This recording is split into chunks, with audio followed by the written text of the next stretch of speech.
Hello everyone, welcome back. আমি আপনাদেরকে বারবার বলি, আপনারা যারা ইতিপূর্বে আমার ভিডিও ফলো করেছেন এবং আমার টেলিগ্রাম চ্যানেল আপনারা যেটা ফলো করেন, আপনাদেরকে আমি বারবার বলি ভালো প্রজেক্টে ইনভেস্ট করার। 2 দিনে এই টেল যে কয়েনটা রয়েছে, এই কয়েনটা কত পার্সেন্ট প্রফিট দিয়েছে? 131% এর মতো কয়েনটা আপ দিয়েছে। এখন আমি যে বারবার বলি আপনারা ভালো কয়েনে ইনভেস্ট করেন, কিন্তু আপনারা ভাই শুনেন না। আপনারা কি করেন? মিম কয়েনগুলোতে ইনভেস্টমেন্ট করেন। আপনাদেরকে এই টেল কয়েন আসলে পাম্পটা কেন দিল এবং নেক্সট পাম্প কি হতে পারে, এ টু জেড আপনাদের সাথে এক্সপ্লেন করব। তারপরে বলবো আপনারা যারা টিউটোরিয়াল ল্যাব চ্যানেলে নতুন রয়েছেন, আপনারা যারা ক্রিপ্টো নিয়ে কাজ করতে চাচ্ছেন, আপনারা আমাদের চ্যানেলটি সাবস্ক্রাইব করে দিতে পারেন। আপনি অসংখ্য ভিডিও পেয়ে যাবেন। প্রথমত টেল কয়েন, এটা মূলত 96 নাম্বার র্যাঙ্কিংয়ে রয়েছে এবং এটা মূলত ইথিরিয়াম ব্লক চেনে রয়েছে এই কয়েনটি, এবং পলিগন ব্লক চেনের, অর্থাৎ দুইটা ব্লক চেনে মূলত লিস্টিং রয়েছে। মার্কেট ক্যাপ 600 মিলিয়ন, আহামরি বেশি একটা মার্কেট ক্যাপ নেই।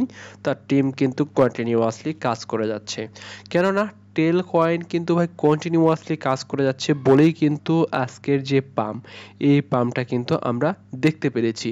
এবং তারা কি নিয়ে কাজ করে সেটা আপনাদেরকে জানতে হবে। তারা হচ্ছে মোবাইল পেমেন্ট সিস্টেম, অর্থাৎ আপনারা জানেন আমাদের বাংলাদেশেও কিন্তু খুব শীঘ্রই একটা ডিজিটাল ব্যাংক হতে যাচ্ছে।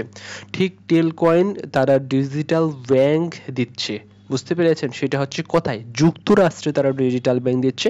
সেটা অলরেডি তারা গভর্নমেন্টস থেকে কিন্তু এটা কিন্তু অ্যাকসেপ্ট পেয়ে গেছে। এখানে দেখতে পাচ্ছেন, launch the first digital bank issue stable coin USDT, অর্থাৎ তাদের যে ডিজিটাল ব্যাংকে থাকবে সেখানে লেনদেন করার জন্য তাদের একটি স্টেবল কয়েন থাকবে।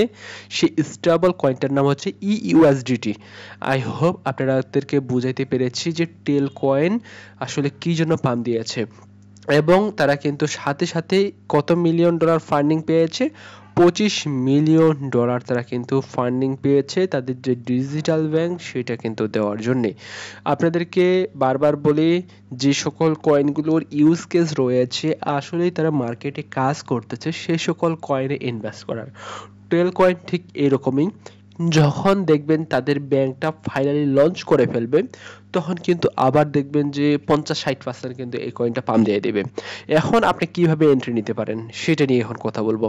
এখন তো একটা আপ দিয়ে দিয়েছে, এখন কিন্তু এন্ট্রি নেওয়া আপনার কি হবে? বোকামি হবে। এখন এটা হচ্ছে নিউজের পাম্প। এই নিউজের পাম্প কিন্তু বেশি দিন স্থায়ী হয় না। এরপরে যদি আবার একটা ভালো নিউজ আসে, সেক্ষেত্রে এখান থেকে আবার আপ দিবে, আদারওয়াইজ এখান থেকে কিন্তু কয়েনটা কন্টিনিউয়াসলি ডাউন দেবে। এখন আপনাদের উচিত কি? যখন এই যে একটা বিশাল পাম্প দিয়ে দিয়েছে, যখন মূলত কারেকশন নিয়ে নিয়ে কিন্তু 0.003 চলে আসবে, তখন আপনারা একটা এন্ট্রি নেবেন। যখন তারা ব্যাংকটা লঞ্চ করে ফেলবে ফাইনালি, তখন কিন্তু আপনারা প্রফিট বুক করার একটা সুযোগ পেতে পারেন।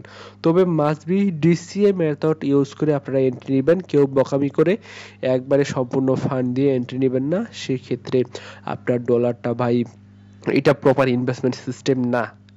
ইনভেস্টমেন্ট সিস্টেম আপনার ফান্ডটাকে 3 বার একটা কয়েন কিনা, কখনোই একবারে কিনা একটা কয়েন আমি আপনাদেরকে বলি না। আমি নিজে যেটা করি, আমি একটা কয়েন 3 বারে কিনি। মার্কেট প্রাইসে কিনবো, দেন যদি ডাউন আসে সেক্ষেত্রে আবার কিনবো, যদি আবার ডাউন আসে আবার কিনবো।